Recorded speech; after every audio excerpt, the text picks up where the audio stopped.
上集说到，叶松来到魔都筹建同济会，没想第一大少傅一山的跟班杜城，却对着叶松恶语相向。杜城，你闭嘴！伯爷，带他出去。叶董真的抱歉了，是我领军无方，让你不愉快了。还好，我无所谓，习惯这种戏码了。不过我想跟傅大少说一声，赶紧让傅家跟刚才的杜城和他那个担任魔都副市长的爹划清界限吧。叶董，能说清楚一点吗？你觉得我可能会因为一个火了吧唧的玩意去上纲上线吗？所以自己握。大少，你说他是什么意思？你是怎么解读这句话的？以他的高度，当然不至于会因为杜城那个虎了吧唧的玩意发那么一通飙，就上纲上线的去行以什么报复的，更不可能会报复到杜导安的头上去。所以大少，你是怎么认为的？我想他是不是在隐晦地表达什么？譬如杜导安接下来可能会出事，可这好像说不过去。且不说目前并没有任何关于杜导安是否会出事的风声，就说最直接的一点，即便杜导安接下来会出事，即便他知道杜导安接下来会出事，按理说他也不可能敢公然当着这么多人的面进行这种信息的隐晦透露的。大少，你说到这个，我突然想起一件事来。什么？前2、3年的事了。时任省厅一把手的裴文忠，据说他有个孙子在学校里欺凌叶松的女儿，之后叶松那边要求其孙子在学校公开道歉，但最初是被裴家拒绝了。但不知怎么，后来裴家又接受了叶松那边的道歉诉求。可是就在之后没几天，裴文忠便落马了。你意思是省厅那位的落马跟叶松有关？这怎么可能？关于省厅一把手裴文忠落马的事，我当时也有在关注。根据披露出来的信息显示，督导组早就已经盯上裴文忠了，就等着能够收网的证据材料搜集而已。但我听说的一些小道消息是，裴文忠本来没那么快就落马的，因为督导组那边迟迟没能掌握到足够多的证据材料。但后来不知怎么就突然掌握到了能够让裴文忠落马的证据材料，从而得以加快了对裴文忠的收网行动。傅一山猛一瞪眼，你是怀疑这里头跟叶松有关？我知道这很牵强，可在我之前起底叶松时，总觉得这是挺蹊跷的。为什么不偏不倚，正好在裴家那小犊子欺凌叶松女儿之后不肯道歉的前后时间节点，暗中杀出回马枪的督导组，就突然掌握到了能让裴文忠落马的证据材料呢？这是不是过于巧合了点？那时候的叶松只是刚发家不久而已，还没正式起事。你觉得那个时候的他，有可能给督导组提供得了那些能够促使省厅一把手落马倒台的证据材料吗？是这么一回事，但我总觉得有蹊跷。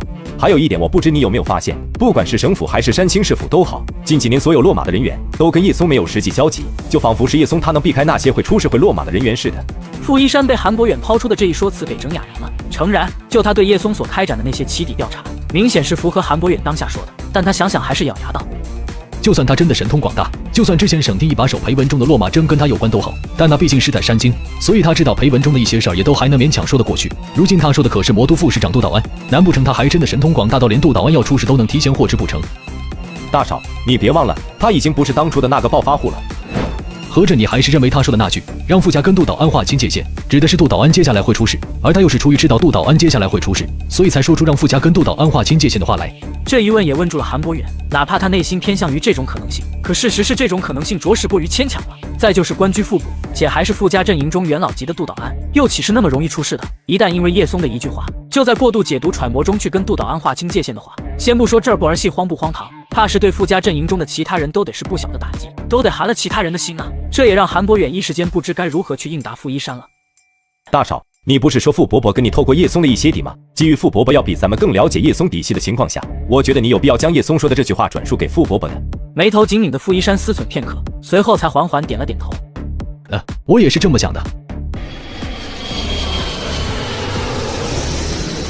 老爷，杜导安要出事。魔都副市长兼魔都市局一把手，这妥妥的副部大员一旦真出事，怕不是得让整个魔都都跟着动荡起来啊！虽说叶家并没有多少资源在魔都，也没对魔都有过多的渗透，可这并不代表一旦情况上升到拔出萝卜带出泥的程度时，他们老叶家的阵营里头就一定能够相安无事。你们老叶家还跟杜导安有所交集不成？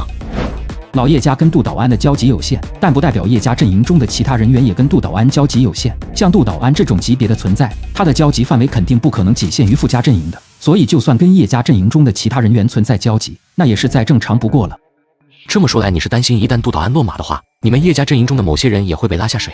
叶成英实诚地点了点头。如果会被拉下水，那就说明屁股肯定是不干净的，所以就算被卷进去，那也是应该的。老爷，你这么说话就不对了。试问华国的官方圈子里头，有几个是屁股干净的？当然，你们林家是个另类，你们林家的阵营也是个另类。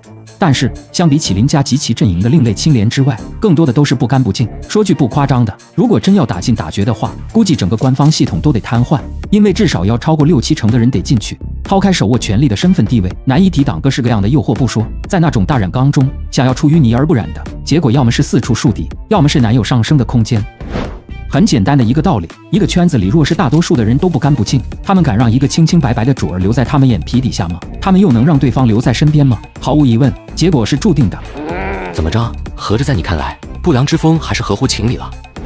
我不是那个意思，甚至是我也痛恨那些贪腐分子。就咱们老叶家，也都不止一次清理过阵营中的败类。但我想说的是，那也得分情况的，大肆敛财不干人事的那种，在其位不谋其政的那种，再怎么赶尽杀绝都是应该。可我想说的是，不是所有不干不净的事主儿都是毫无下限、大肆敛财不谋其政的。那个圈子很复杂，并不是非黑即白。话罢没等叶松应声，这种道理我相信你肯定能懂的。不说是华国，放眼全世界所有国家，只要在权力出现的地方，那就没有绝对的清廉。所以你们叶家对于阵营中的人员都是抱以睁只眼闭只眼的态度。你看你又钻牛角尖了。什么叫睁只眼闭只眼？如果心里头不再装着人民群众，如果一门心思只为升官发财，那种且不说相关部门会不会容忍，咱们老叶家也容忍不了。就跟我刚才说的一样，老叶家也不止一次清理过阵营中的败类。我没兴趣去理会那些黑不黑白不白、贪不贪腐、清不清廉什么的，都跟我无关。毕竟我只是一介商人，我只要守住自己的经商底线那就够了。至于你刚才问到的杜导安是不是真的会出事，我能说的是，据我所知，那厮已经烂到骨子里了，不出意外，他应该没多少风流日子了。前世记忆里，杜导安落马的事儿还曾轰动过一时，主要是他的级别所在，以及他那种种连相关部门都用上极其严重去形容的违法罪行，这也让他成了纪录片《零容忍》中的典型人物。不过关于杜导安的种种，叶松显然是不会去多说的。如果你们叶家阵营里头有人跟杜导安暗中为伍的话，那我劝你最好还是别想着去帮他规避了，因为那都是罪有应得，拉出去喂花生米都不过分的那种。但愿没有那种害群之马。只是他那不经意的神情确实出卖了他，似乎叶家阵营中真有某些跟杜导安来往密切的主。对于叶成英在不经意中的异常，自然是逃不过叶松的法眼的。可他并不打算去拆穿，甚至是从叶成英张嘴的那一刻起，他就知道了叶成英的担心肯定绝非无缘无故。有也没事，只要你们叶家自身行的直做的正，那就没什么可担心的。这个自然。老书记，你应该知道，那小子已经从魔都回来了吧？这小子但凡有点动静都举国皆知，我就是不想知道都难。央台的传奇访谈不是放出了他的专访预告片了吗？这是已经沸沸扬扬了。我要跟你说的不是这些。央台采访完后，他去了魔都市府，见了魔都支主陈宁书记来着。他去见了魔都支主陈宁书记，是陈宁邀的他，还是他主动去找的？你觉得那小子有可能会主动去找吗？却见严怀里拧眉思索起来，短暂片刻后，陈宁作为王家最忠实的拥趸，可以说整个王家阵营中，德树他跟王家捆绑地是最为资深的。这种背景下，他主动邀见叶松，几个意思这算不算是给王家上眼药？陈宁这番邀见是代表魔都市府邀见，还是他自己的个人行为？个人行为。个人行为还选择将会面地点安排在魔都市府，这就有点耐人寻味了。老书记，陈宁应该用不了多久就会被调离魔都奔赴燕京那边上任了吧？这种背景下，他压根无需再去借助牵头魔都市府去跟叶松发起合作，以此来增添政生涯的笔墨色彩，反倒从某种意义上还会让王家的颜面难堪，这是不是过于不对劲了？你说的没错，他确实不需要借助叶松来跟给他的政生涯添彩。但我要说的是，如果是王家让他那么干的呢？如果是王家让他这么干的，那岂不成了王家这是在主动对外释放向叶松那小子彻底低头的姿态？是啊，所以我才想不通，如果这真是王家释放出来的低头姿态，那是不是可以解读成王家已经彻底受制于叶松了？所以怀里叶松那小子究竟是如何将王家给拿捏到如此地步的？若叶松仅是凭林家撑腰，绝对是做不到这般的，要不然王家跟林家这些年来的朝野之争也不至于会持续那么些年。我也想知道，不过这个问题咱们肯定是讨论不出结果的。现在要说的是，以王家一向的做派，如果仅仅是为了向叶松那小子释放低头的友好态度，料想也不至于通过这种方式才对吧？我想这应该跟你下一站大概率是魔都之主有关。就凭叶松那小子迟迟没有涉足魔都，足以说明这小子是在等什么。要不然就从魔都的国际战略地位所在，以他的野心是不可能会放弃的。为此，他大概率是想着等你上任魔都之主，届时再跟魔都市府开展合作，大挥手笔，这对你来说无疑是大有裨益的。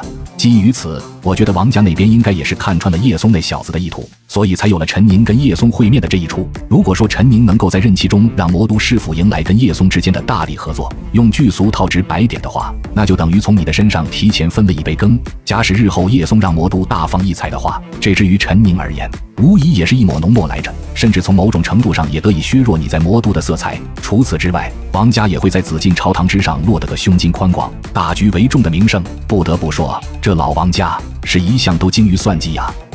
如果这是王家的算计所在，那我相信叶松肯定也能够看穿王家的心思。如此一来，你说那小子还会不会让王家如愿？要知道，是否在陈宁任期之中选择跟魔都师傅开展大力合作，对他而言影响根本不大。他会的，一定会。要不找他聊聊？我还不知道你什么想法吗？你不就是想从他嘴里听听他是如何看待你的未来吗？我可记得那小子说过，你有朝一日会登顶紫禁之巅。老书记，这话可不能乱说。这不是没其他外人的吗？就咱们俩，百无禁忌。行了，我找个时间约一下他。这又是谁想我了？叶董，有人找您，说是山清大学的工作人员。清大的工作人员来做什么？叫什么名字？他说他叫胡朝辉，还有2个学生样子的。胡朝辉。